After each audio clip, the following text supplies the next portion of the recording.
Vamos seguir com a exposição do livro de Apocalipse. Minha oração é que o Senhor fale ao nosso coração nessa noite, que Ele ministre ao teu coração a palavra dEle, de forma que saiamos daqui edificados, alimentados, exortados pelo nosso Senhor Jesus Cristo. Apocalipse, capítulo 13. Leremos a partir do versículo 11.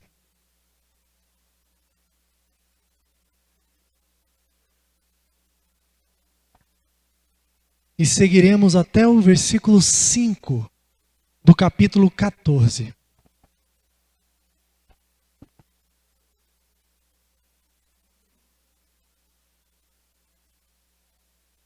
Esse não deve ser o seu objetivo principal de vir no culto matinal, mas nós temos ministrado o livro de Apocalipse tanto no culto matinal como no culto vespertino.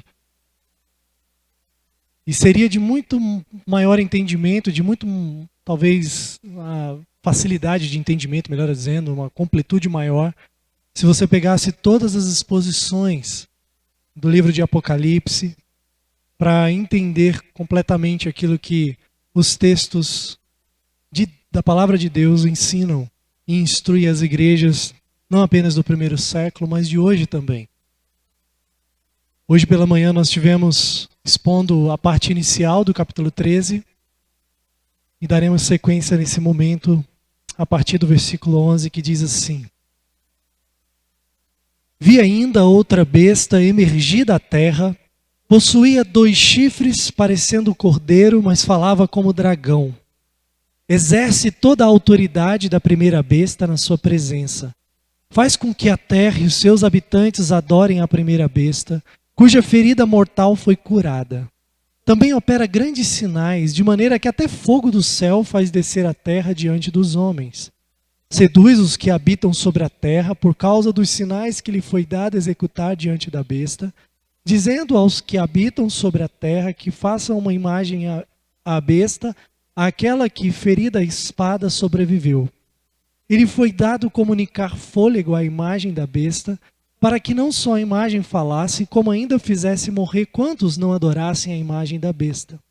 A todos, os pequenos e os grandes, os ricos e os pobres, os livres e os escravos, faz que lhes seja dada certa marca sobre a mão direita ou sobre a fronte, para que ninguém possa comprar ou vender, senão aquele que tem a marca, o nome da besta ou o número do seu nome. Aqui está a sabedoria. Aquele que tem entendimento, calcule o número da besta, pois é número de homem. Ora, esse número é 666. Olhei e eis o cordeiro em pé sobre o monte Sião, e com ele 144.000, tendo na fronte escrito o seu nome e o nome de seu pai. Ouvi uma voz do céu como voz de muitas águas, como voz de grande trovão. Também a voz que ouvi era como de arpistas quando tangem a sua harpa. Entoavam um novo cântico diante do trono, diante dos 4 seres viventes e dos anciãos. E ninguém pôde aprender o cântico, senão os 144.000 que foram comprados da terra. São estes os que não se macularam com mulheres, porque são castos. São eles os seguidores do Cordeiro, por onde quer que vá. São os que foram redimidos dentre os homens, primícias para Deus e para o Cordeiro. E não se achou mentira na sua boca. Não tem mácula. Até aqui, irmãos. Senhor, fala conosco, Pai. Fala conosco.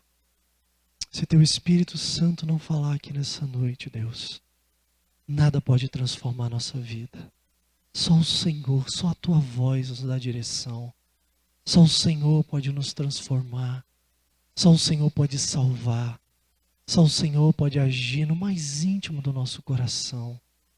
Só o Senhor pode fazer com que esse texto fique claro em nossa mente e vire vida em nosso comportamento. Faz isso, Senhor. Em nome do nosso Salvador Jesus, oramos. Amém, Deus.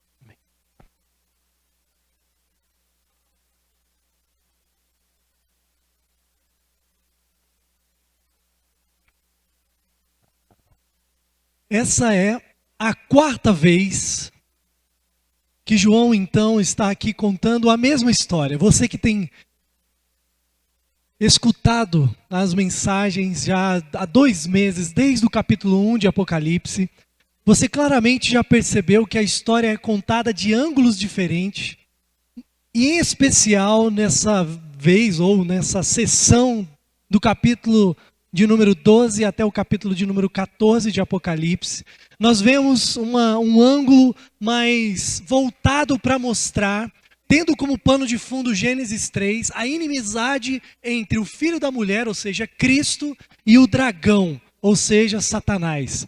Claramente nós vimos no capítulo 12 a igreja, o povo de Deus sendo protegido no deserto, sendo protegido nessa caminhada até a terra prometida. Claramente nós percebemos as vitórias de Cristo, ou a vitória de Cristo, que sentenciou derrotas sucessivas a Satanás, não apenas diante da sua perda de autoridade sobre as nações, mas também a partir daquele momento não ter mais acesso ao céu. Nós vimos Miguel expulsando ali, tendo batalha no céu, expulsando e tirando todo o acesso de Satanás, que antes podia acusar os servos de Deus, mas agora não pode mais na presença de Deus acusar. Então Satanás, como nós vimos semana passada, irado, cheio de cólera, ele vai então para a terra, e diz o texto, e termina o capítulo 12, dizendo que ele então agora vai pelejar contra a igreja, ele vai guerrear contra a igreja. Claramente nós fomos exortados a percebermos, assim como a igreja do primeiro século, que por trás das coisas visíveis, Satanás está agindo de alguma forma para manter os idólatras no seu caminho pecaminoso, mas também usando de instrumentos na terra, inclusive visíveis, autoridades e reinos e tantas outras coisas, para o quê? Para destruir a igreja, para guerrear e pelejar contra a igreja. Hoje pela manhã nós vimos claramente isso, quando nós vimos a figura da besta, a primeira besta surgir do mar. E é interessante, nós vimos hoje pela manhã claramente que ao usar o pano de fundo de Daniel capítulo 7, usando ali a besta é a ideia de fera, ou de animais, podemos dizer assim, com aspectos, no caso de Daniel, igual a um leopardo, igual a um urso, igual a um leão, e o último era indescritível. João viu e enxergou todos esses animais em um só, e ele claramente diz que a besta tinha esse aspecto. Obviamente os leitores entenderam que os reinos eram usados assim como foram usados no passado, diante daquelas figuras de Daniel 7. Naquele período também, ali para aqueles ouvintes de João, Satanás também estava por trás dos reinos, das autoridades, dos governos, também agindo de certa forma, como vimos hoje pela manhã, até mesmo para oprimir, debaixo da autoridade de Cristo, que tem todo o poder no céu e na terra, como acabamos de cantar. Mas Satanás, ainda por um tempo, mesmo limitado, debaixo da autoridade de Deus, ele ainda tem poder para agir por trás dos governos, inclusive para vencer sobre a igreja. É assim a expressão usada aqui no livro de Apocalipse, no capítulo 13. Claramente, aquela primeira igreja do primeiro século ali, aqueles primeiros irmãos entenderam que ele falava de governo do Império Romano, que de alguma forma oprimia o povo diante daquele momento ali perto do primeiro século, no ano 90, onde o Império Romano estava em alguns momentos, inclusive matando alguns cristãos, como a própria história já nos revela e nos conta.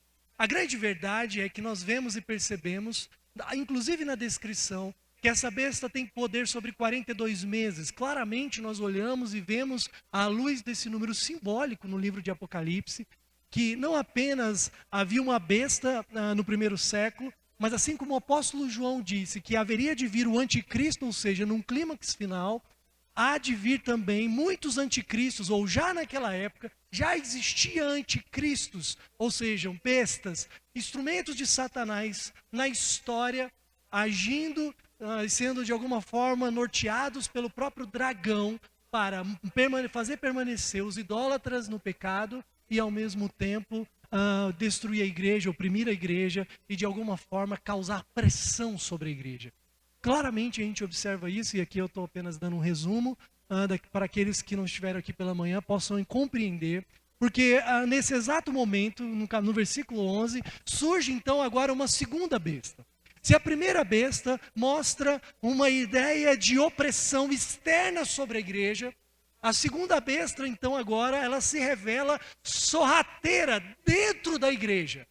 É impressionante e interessante perceber que a segunda besta, como instrumento de Satanás para atacar e destruir, para ser assim um instrumento de peleja contra a igreja, contra os descendentes da mulher, no final do capítulo 12, nós observamos que essa besta ela é descrita como tendo o quê?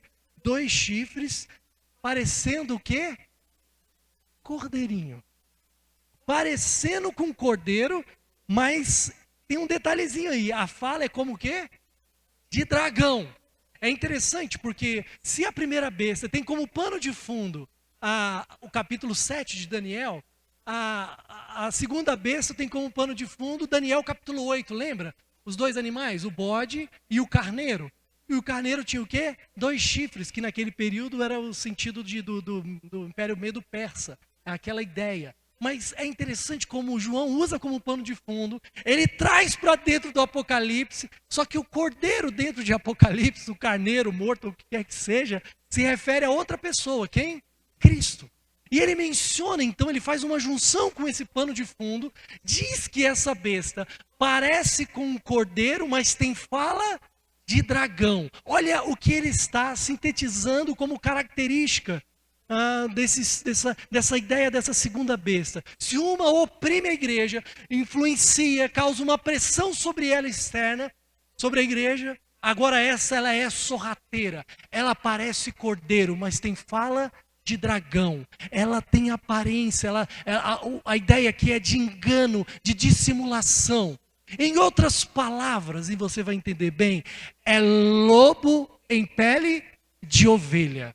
É mais ou menos isso que a figura da segunda besta está aqui nos mostrando e revelando. É interessante percebermos, olhando para a descrição e olhando até para o que vai ser mencionado aqui na sequência, os irmãos podem perceber que uma besta está ligada à outra. Ou seja, uma besta apresenta uma estratégia de alguma forma tirana, oprimir a igreja e destruir a igreja ou atacar a igreja de fora para dentro. A segunda besta mostra uma estratégia de Satanás de sorrateiramente entrar pela igreja na pele de ovelha, mas tendo como espírito do dragão ou de lobo, como o próprio Jesus disse, para de alguma forma sutil, velada, ela destruísse e atacasse e causasse perigo para a igreja de dentro para fora. Claramente nós percebemos isso. É impressionante perceber que a primeira besta dá a ideia de uma paródia de Cristo. É como se a besta fosse uma imitação. Por isso que a Bíblia chama de o quê? O anticristo. A ideia de que Satanás, ele sorrateiramente, ele vai proporcionando para nós ídolos, anticristos, pessoas, governos, ideias, qualquer outra coisa que possa se caracterizar, entre aspas, como uma besta, como algo para que nós possamos servir no lugar de Cristo. Ou seja, ele oferece aquilo que deveria ocupar no seu lugar, no seu coração, o lugar de Cristo. Ele oferece cristos falsos para você servir. Claramente aquela igreja entendeu que de fora envolvia o Império Romano. Claramente, quando vinha essa ideia de sorrateiro, de algo sutil, nós vemos, inclusive pelas 7 cartas, que havia também no meio da igreja uma série de falsos profetas. Inclusive, Apocalipse capítulo 19 vai chamar a segunda besta de quê? Pode falar sem medo. Falso profeta. Lá, quando vai mencionar as 2 bestas, no capítulo 19, não menciona 2 bestas, menciona uma besta e o falso profeta, justamente para mostrar essa característica e estratégia de Satanás de atacar a igreja de dentro para fora. No núcleo, dentro dela, sorrateiramente, dissimuladamente. Essa é a estratégia de Satanás, de fora e de dentro. Claramente Jesus nos advertiu contra isso.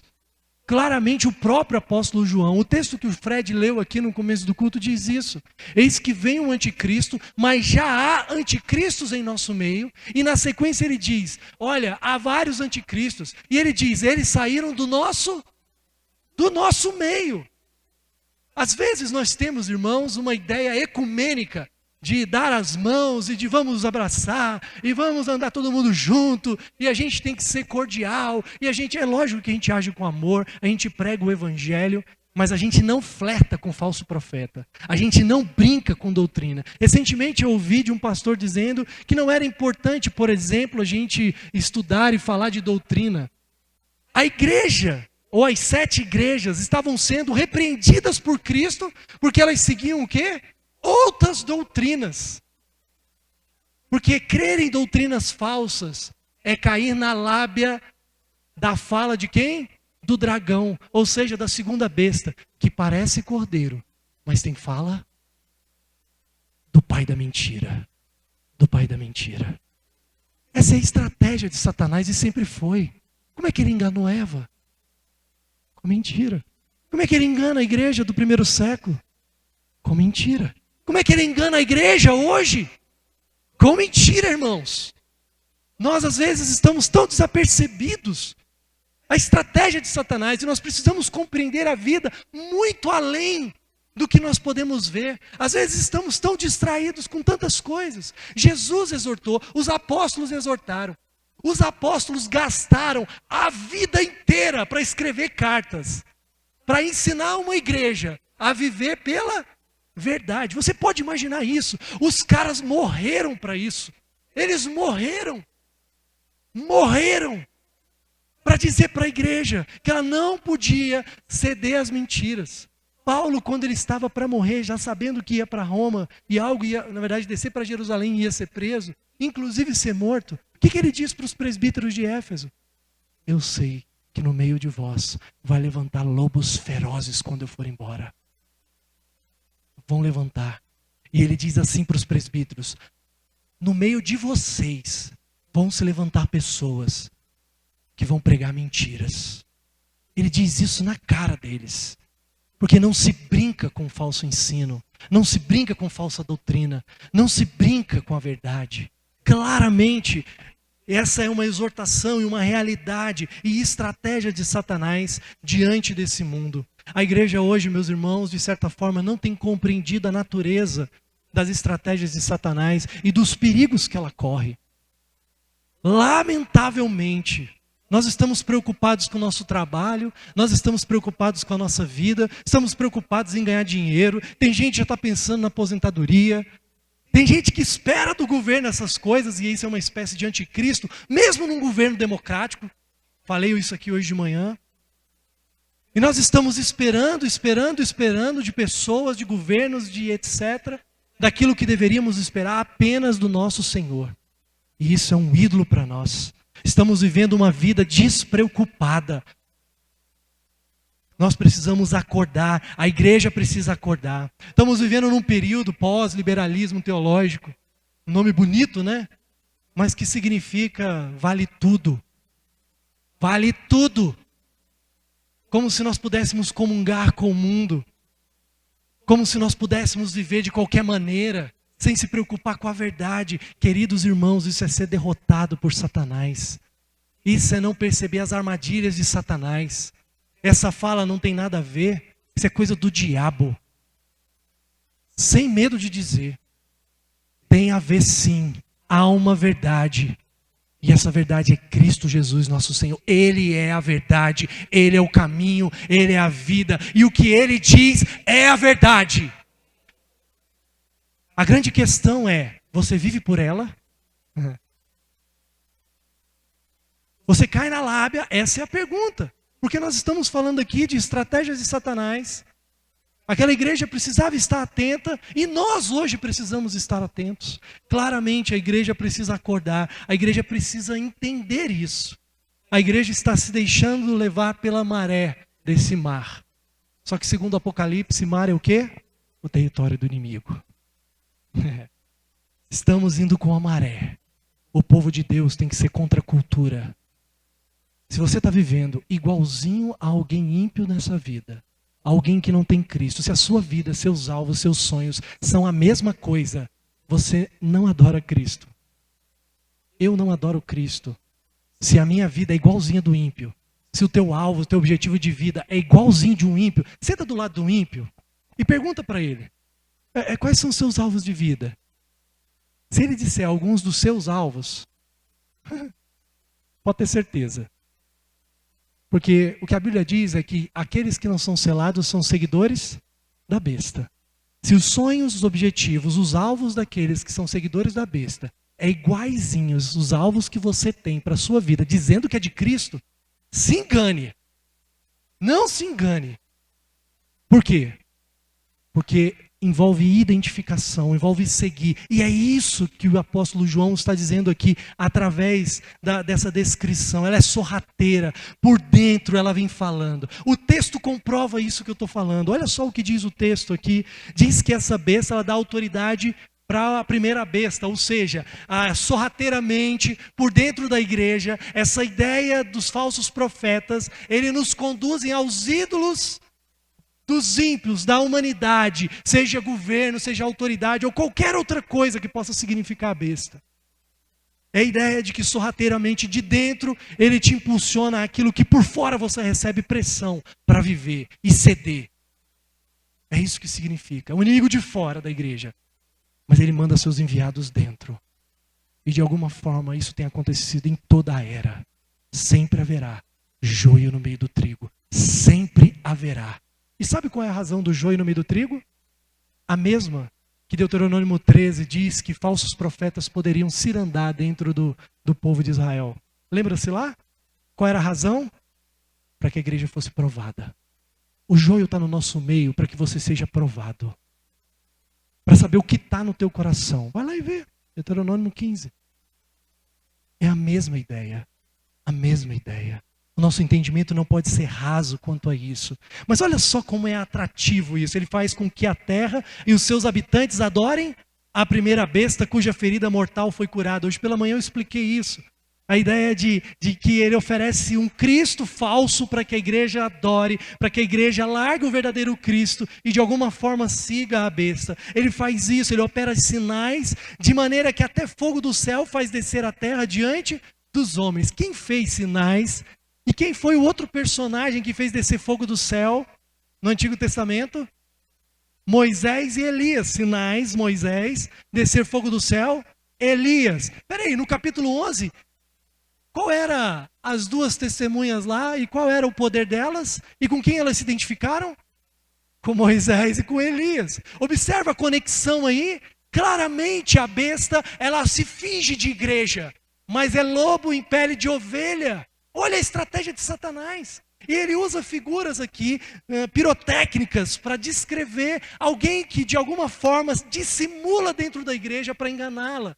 Ou para trazer as pessoas. Olha a ideia de sedução aí, ó. Seduz os que habitam sobre a terra por causa dos sinais que lhe foi dado executar diante da besta. Dizendo aos que habitam sobre a terra, faça uma imagem à besta, aquela que ferida a espada sobreviveu. Olha que interessante essa ideia de atratividade, de sedução. É sorrateiro, é como uma serpente. Alguém que está ali e vai agindo. E quando você vê, já era. Te faz tropeçar. E nós às vezes tão despercebidos. Preocupados com aquilo que os seguidores da besta fazem. Preocupados com as coisas físicas, visíveis. O Apocalipse nos tira desse mundo e nos conduz para uma realidade espiritual. Onde Satanás está agindo para destruir a igreja. Claramente, o apóstolo Paulo, quando escreve aos Coríntios, ele diz algo interessante. Ele diz assim, que Satanás, para destruir, para atacar, ele se disfarça de quê? De anjo de luz. O falso profeta nunca vai vir com um tridente. Ele vai vir bonito. Ele vai vir em forma de filosofia linda. De ciências humanas maravilhosas, ciências do comportamento e a gente abraçando, ele vai massagear o teu ego, Ele vai fazer tudo para te seduzir, para te atrair, para te trazer para o mundo dele. Um mundo onde o ídolo é satisfeito e não satisfaz nunca. É sempre isso. Ele vai te fazer andar ocupado com tantas coisas. Ele vai te fazer perder. É assim que ele age. Ele seduz, ele é atrativo. Mas é interessante perceber que no versículo 15, ele usa uma expressão que claramente nos lembra aquilo que aconteceu quando a imagem de Nabucodonosor foi feita, lembra? Nabucodonosor constrói lá aquela estátua, lembra dos amigos de Daniel?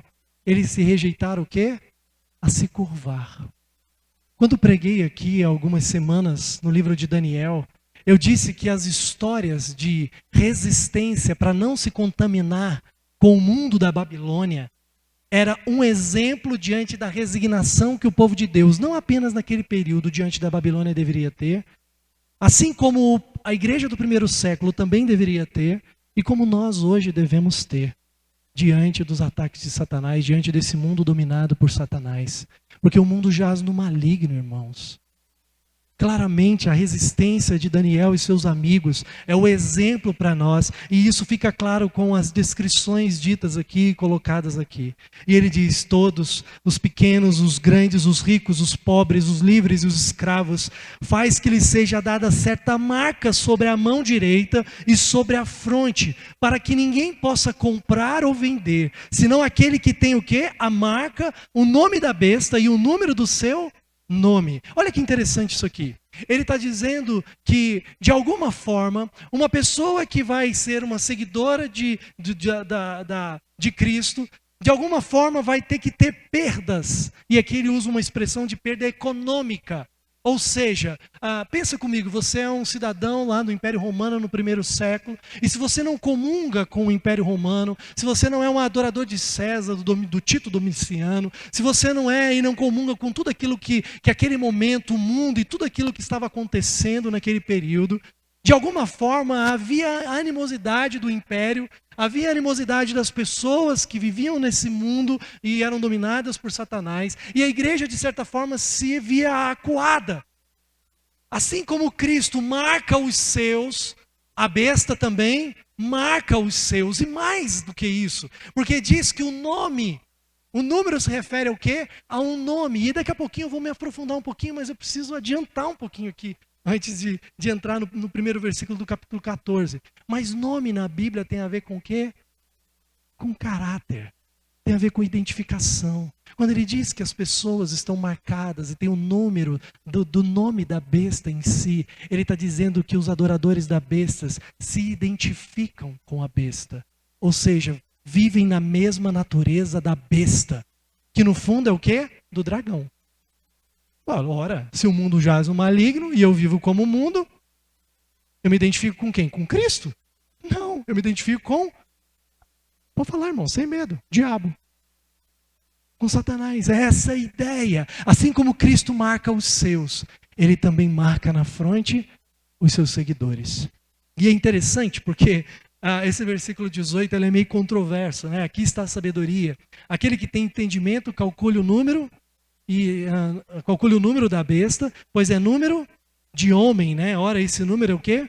666. É interessante, irmãos, e aqui eu não quero categorizar, porque nós estamos lidando com várias conjecturas, e eu vou apenas deixar a minha opinião aqui, com base em coerência hermenêutica, e com base no gênero literário que nós temos até agora tentado interpretar todo o livro de Apocalipse à luz de toda a Escritura.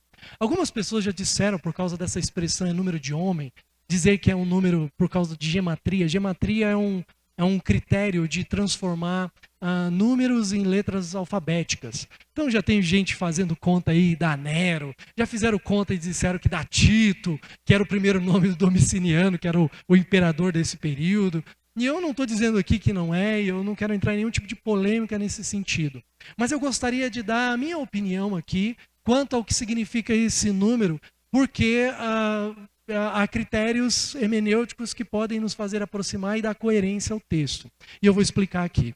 Essa expressão, pois o número é de homem, antes de nós entendermos e eu dar os meus argumentos aqui, na verdade, ele não vem acompanhado de um artigo. Então, toda vez que não vem, a tradução ela deveria ser número da humanidade, e não número de homem.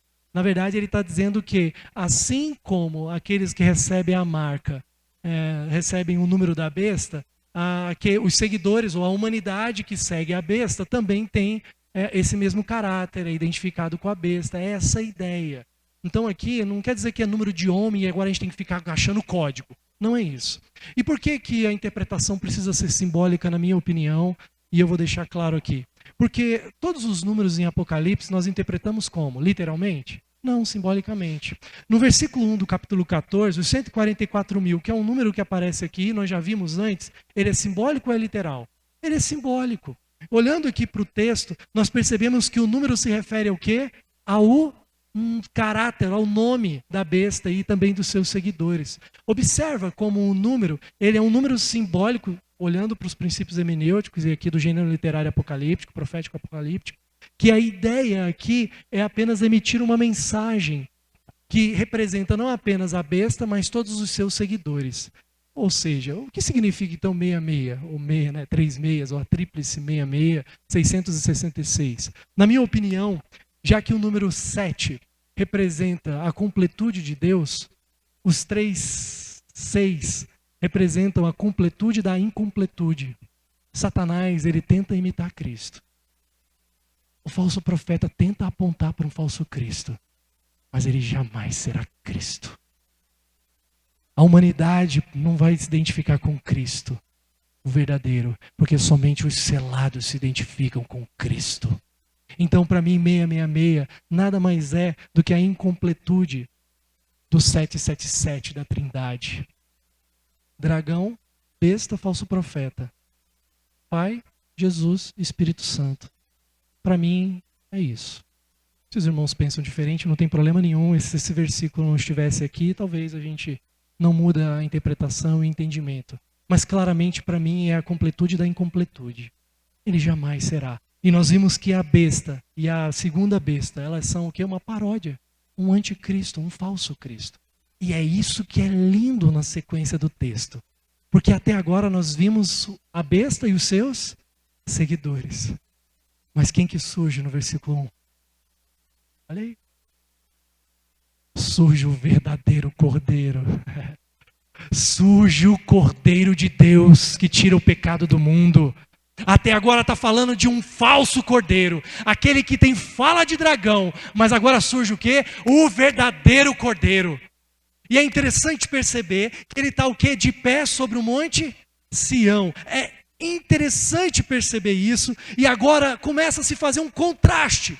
Se até agora fala-se da besta, de um falso Cristo, de alguém sorrateiro, que é um perigo para a igreja, ele agora diz que há o cordeiro que está de pé, que está diante, ele é o verdadeiro Cordeiro, e ele está no Monte Sião. O Monte Sião tem uma infinidade de representações, ou de essa ideia do Monte Sião, ela aponta para várias coisas no Antigo Testamento.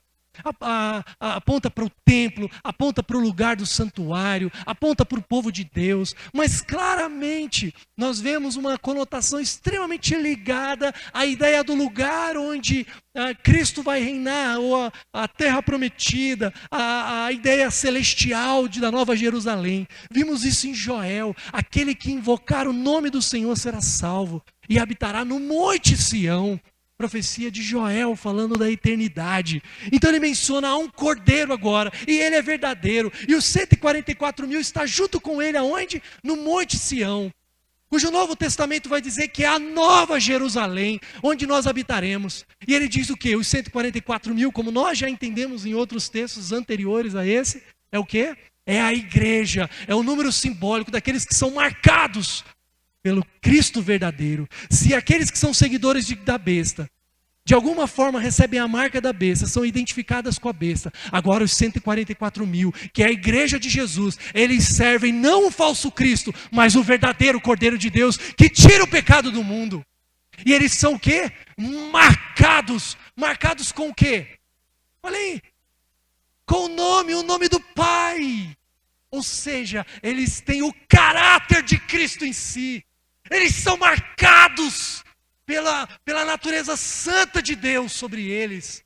Olha o contraste daqueles que seguem o mundo, que seguem o curso do mundo, e agora os seguidores de Cristo, aqueles que vão habitar a Sião celestial.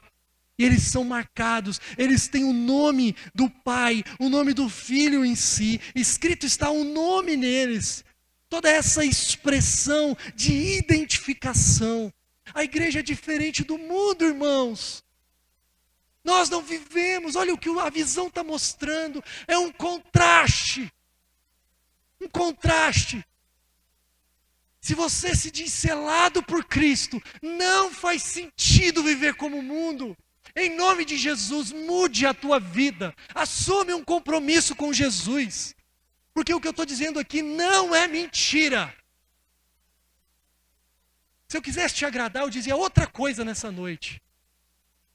Mas se você aqui não tem um compromisso com Cristo, no nome de Jesus, entregue a sua vida a Cristo e mude radicalmente. Se você tem vivido como alguém que segue a besta nesse mundo, tem caído nas armadilhas de Satanás, em nome de Jesus, mude. Tome uma posição diante de Deus. E o que eu estou dizendo para você é a mais pura verdade. E você vai ter que perder coisas. O que está dizendo aqui? Que quem não tem a marca faz o quê? Vai padecer, vai perder dinheiro. Está disposto a perder? Perder dinheiro para viver uma vida que agrada a Deus? Perder bens? Perder conforto? Perder, irmãos. É isso que Jesus quis dizer.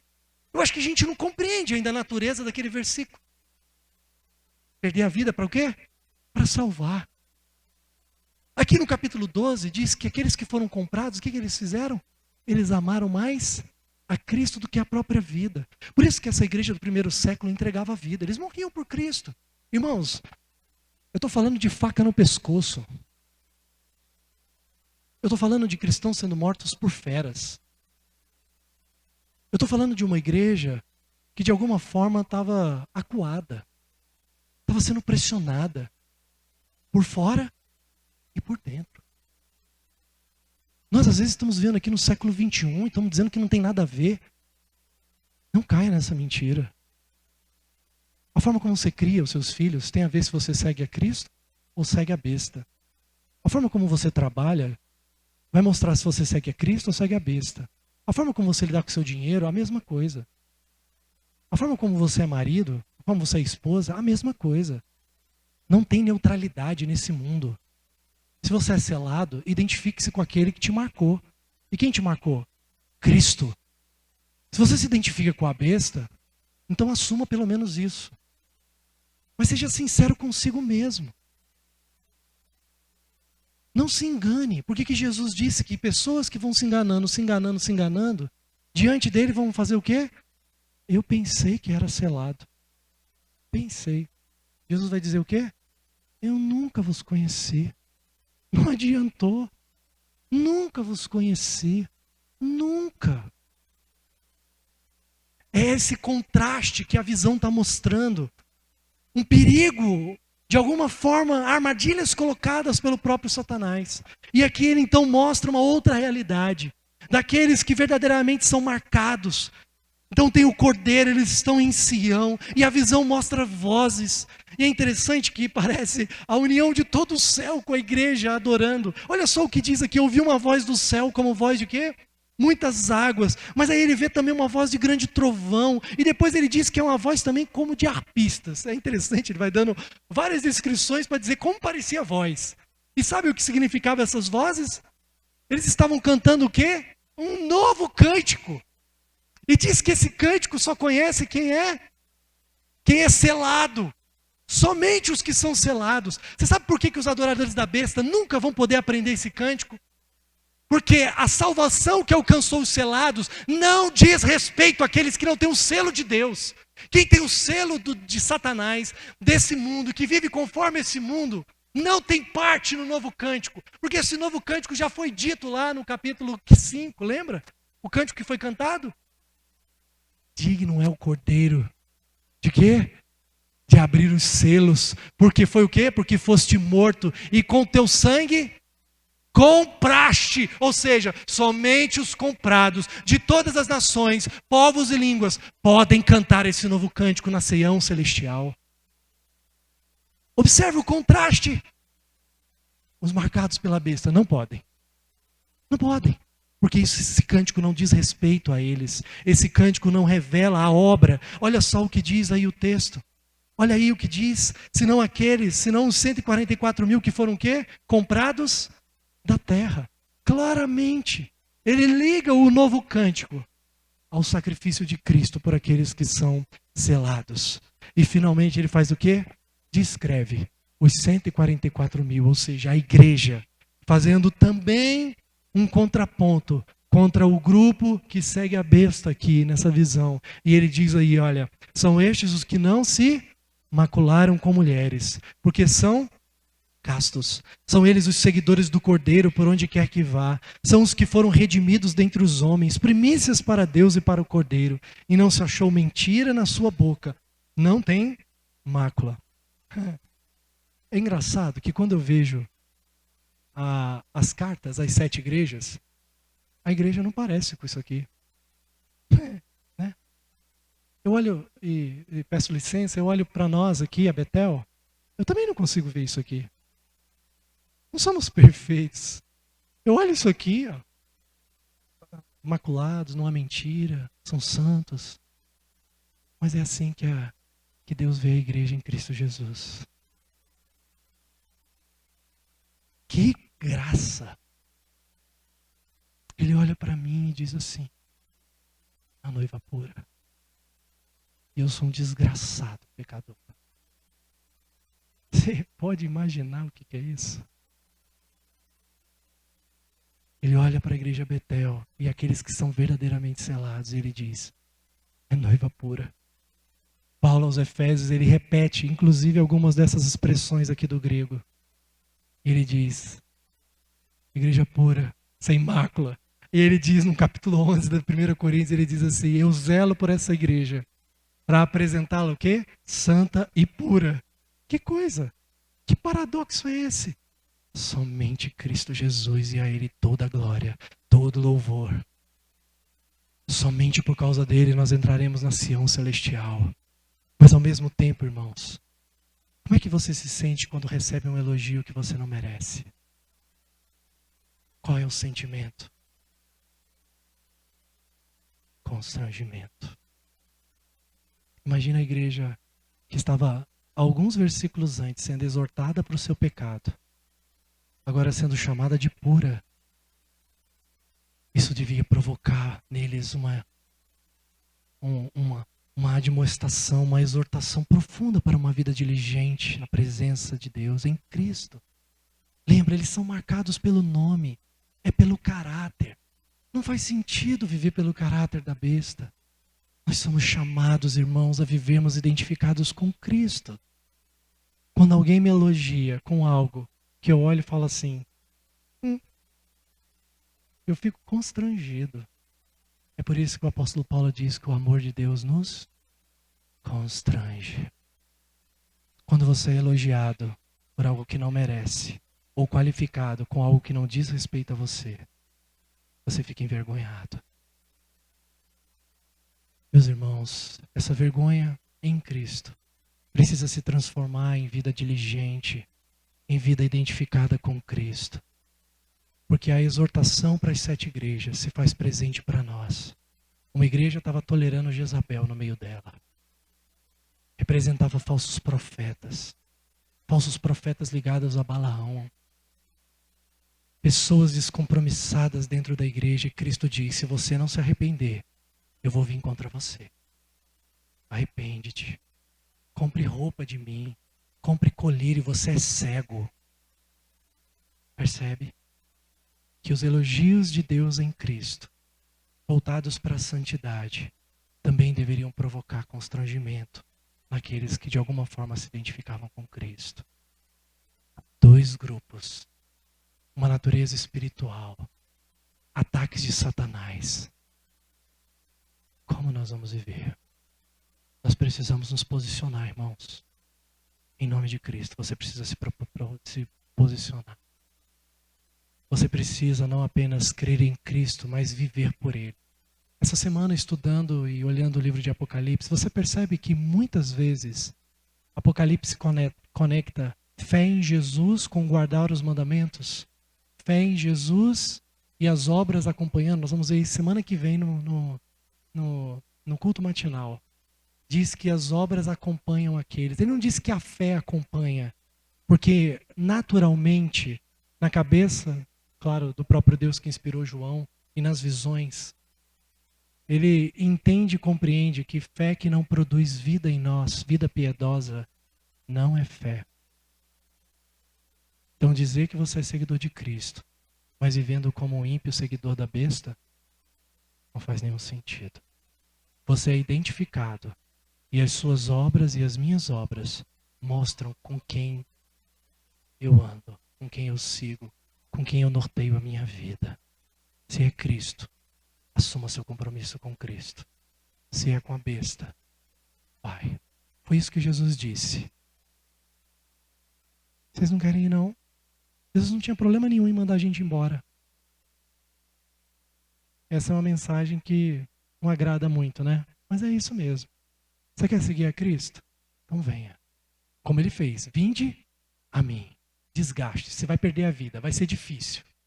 Vai ser difícil. Abre mão. Você vai perder dinheiro. Vai sofrer. Até às vezes vai perder emprego. Tem gente que perde até a vida.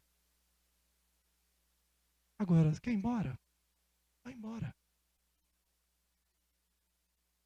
Pelo menos vai ser verdadeiro e coerente com a proposta de vida que você escolheu. Eu não posso terminar essa mensagem